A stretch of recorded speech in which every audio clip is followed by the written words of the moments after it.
وإذ قال موسى لقومه اذكروا نعمة الله عليكم إذ أنجاكم من آل فرعون يسومونكم سوء العذاب ويذبحون أبناءكم ويستحيون نساءكم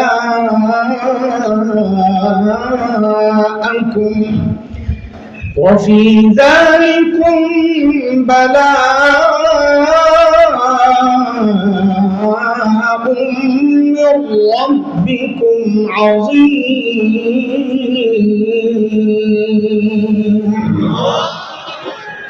এই আয়াত আল্লাহ নির্যাতনের ধরন দেখাইছেন। ফেরাউন কি করত? যখন মেয়ে জন্ম নিত বাঁচায় রাখত,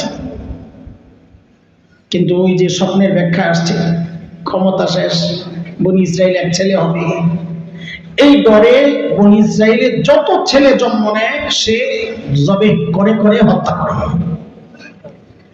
আচ্ছা, এই ফাঁকে একটা কথার জবাব দেন। আমার সাথে কথাবার্তা বলা লাগবে আজকে অনেক, পারবেন না ইনশাআল্লাহ?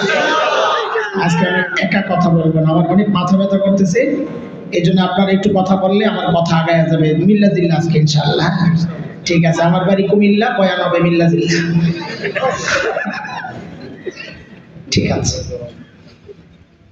আচ্ছা বলেন তো, এই যে ছোট্ট বাচ্চা সদ্যজাত, যার শরীরের হাড্ডিগুলো এখনো গোশতের মতো নরম, এই বাচ্চার পক্ষে ফেরাউনের মতো এত শক্তিশালী বাচ্চাকে ক্ষমতা থেকে নামানো সম্ভব ছিল?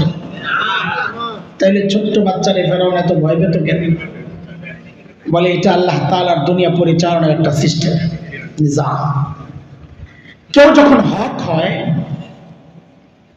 সে যত দুর্বল হোক না কেন, কেউ যখন বাতিল হয়, সে যত শক্তিশালী হোক না কেন, আল্লাহর সিস্টেম এটা, আল্লাহ ওই দুর্বল হকের ভয় ওই শক্তিশালী বাতিলের কলিজায় ঢুকায় দেন।